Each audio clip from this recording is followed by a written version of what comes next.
संवत 1882 के चैत्र सुदी 7 सप्तमी के दिन स्वामी श्री सहजानंद जी महाराज गांव श्री जेतलपुर के मध्य दक्षिण दिशा की ओर स्थित जगह में चौक में उत्तर की ओर मुखारविंद करके पाट पर विराजमान थे। उन्होंने सभी श्वेत वस्त्र धारण किए थे। मस्तक पर बारीक श्वेत पाग धारण किए हुए थे। श्वेत बारीक चादर ओढ़े थी और श्वेत धोती पहनी थी। उनके मुखारविंद के समक्ष मुनियों तथा देश देश के हरिभक्तों की सभा भरी बैठी थी और रात 1:30 पहर बीत चुकी थी। फिर श्री जी महाराज कुछ देर विचार करके बोले कि सभी सुनो, आज तो हमें जैसी है वैसी बात करनी है कि भगवान को भजना उससे दूसरी कोई बात बड़ी नहीं है, क्योंकि भगवान का किया ही सब होता है और इस समय तो इस सभा का किया भी होता है और श्री नर नारायण के प्रताप से हमारा किया भी होता है। तो लो, कहते हैं कि जैसा हम मन में संकल्प करते हैं वैसा इस जगत में प्रवर्तता है और जैसा धारते हैं वैसा ही सचमुच होता है कि इसे राज मिले तो उसे राज मिलता है और इसका राज जाए तो उसका जाता है। और यदि हम धारें कि इस पल इतनी वर्षा यहाँ हो तो वह वहाँ ज़रूर होती है और यहाँ ना हो तो वहाँ नहीं होती, और फिर धारें कि इसे धन प्राप्त हो तो वह होता है और इसे न हो तो उसे होता ही नहीं, और इसे बेटा प्राप्त हो तो उसे बेटा आता है, और धारें कि इसे बेटा ना आए तो उसे आता ही नहीं, और इसे रोग हो तो उसे रोग भी होता है, और इसे रोग ना हो तो उसे रोग भी नहीं होता। इस प्रकार हम जैसा धारते हैं वैसा ही सचमुच होता है। तब तुम कहोगे कि सत्संगी को सुख दुख होता है और रोगादिक प्राप्त होते हैं और कुछ धन समृद्धि की हानि होती है और मेहनत करके मर जाता है तो भी वह दरिद्र जैसा रहता है। तो उसका कारण तो यह है कि उसे भगवान भजने में जितनी कसर है उतनी उसे सभी क्रियाओं में बरकत नहीं होती, और भगवान को तो उसका अच्छा ही करना है कि सूली का दुख होगा तो भगवान अपने आश्रित जन का वह दुख कांटे से टाल देते होंगे। और हम तो ऐसा जानते हैं कि सत्संगी को यदि एक बिच्छू के काटने जितनी पीड़ा होती हो तो हमें उससे 1000 गुनी हो, परंतु उस पीड़ा से वह हरिभक्त रहित हो और सुखी रहे, ऐसा हमने रामानंद स्वामी से मांगा है। इसलिए हमारी तो नज़र ऐसी है कि सबका अच्छा हो और भगवान में जीव के मन की वृत्ति को रखने का उपाय निरंतर करते रहते हैं। वह किस लिए कि मैं तो भूत, भविष्य और वर्तमान इन तीनों कालों में सर्व क्रिया को जानता हूँ और यहाँ बैठे रहकर भी सभी को जानते हैं, और जब माता के उदर में थे उस दिन भी जानते थे और उदर में नहीं आए थे उस दिन भी जानते थे, क्योंकि हम तो भगवान जो श्री नारायण ऋषि वे हैं, और महापाप वाला जीव होगा और हमारी शरण में आएगा और धर्म नियम में रहेगा, उसे हम अंतकाल में दर्शन देकर भगवान का जो अक्षरधाम उसे प्राप्त कराते हैं। और अब वे जो अक्षरधाम के पति श्री पुरुषोत्तम हैं, वे ही सर्वप्रथम धर्मदेव से मूर्ति नाम की देवी, जिसे भक्ति कहते हैं, उनमें श्री नारायण ऋषि रूप से प्रकट होकर बद्रिकाश्रम में तप करते हैं।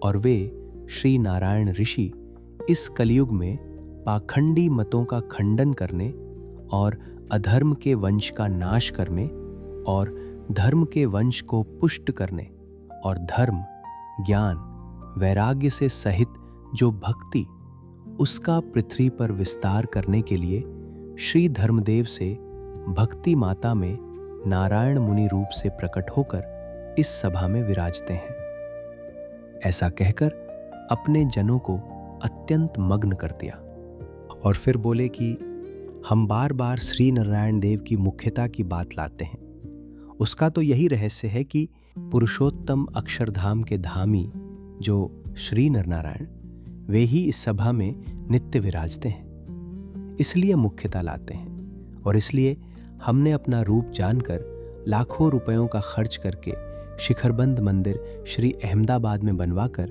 श्री नरनारायण की मूर्तियां प्रथम पधराई हैं। और वे श्री नरनारायण तो अनंत ब्रह्मांड के राजा हैं, और उसमें भी ये जो भरतखंड है उसके तो विशेष राजा हैं। और हम इन संतों सहित जीवों के कल्याण के लिए प्रकट हुए हैं। इसलिए तुम यदि हमारा वचन मानोगे तो हम जिस धाम से आए हैं उस धाम में तुम्हें सभी को ले जाएंगे, और तुम भी ऐसा समझना कि हमारा कल्याण हो चुका है। और फिर हमारा दृढ़ विश्वास रखोगे और जैसा कहेंगे वैसा करोगे तो तुम्हें कोई महाकष्ट आ पड़ेगा उससे, अथवा 7 दुष्काल जैसा पड़ेगा उससे रक्षा करेंगे। और बचने का कोई उपाय न हो ऐसा कष्ट आ पड़ेगा तो भी रक्षा करेंगे। यदि हमारे सत्संग के धर्म बहुत प्रकार से पालन करोगे तो और सत्संग रखोगे तो, और नहीं रखोगे तो महादुख पाओगे। उसमें हमारा कोई लेना देना नहीं होगा।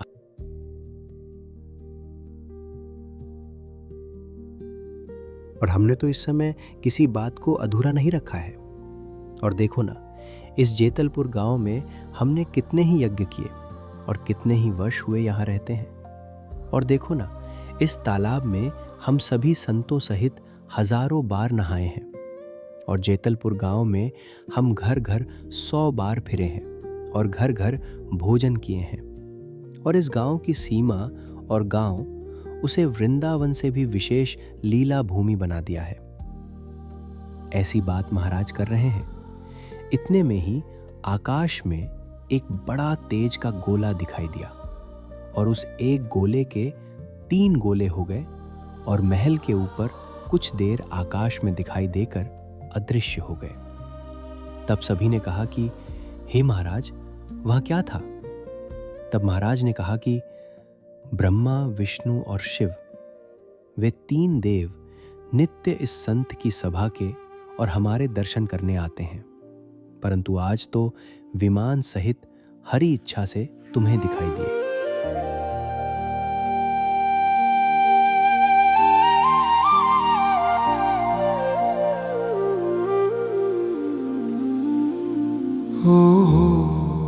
भव्य स्वरूप तू दर्शन अंतर आखे थयुं।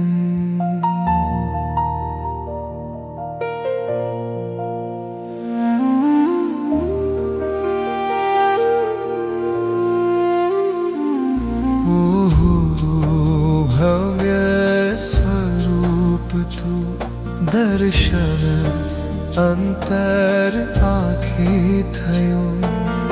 अवनी एको काराजे छे नहीं ना कोई था बानू।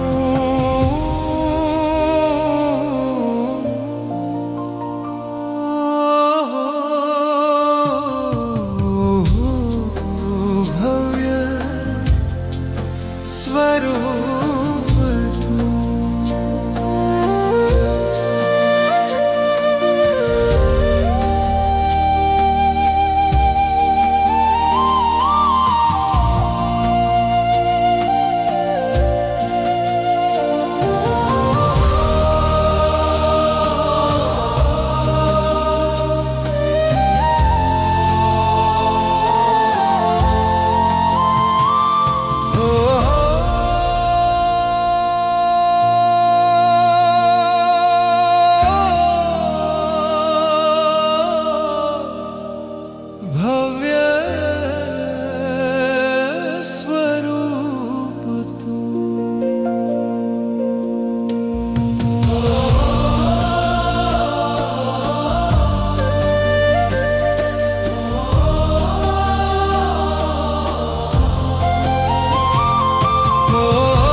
भव्य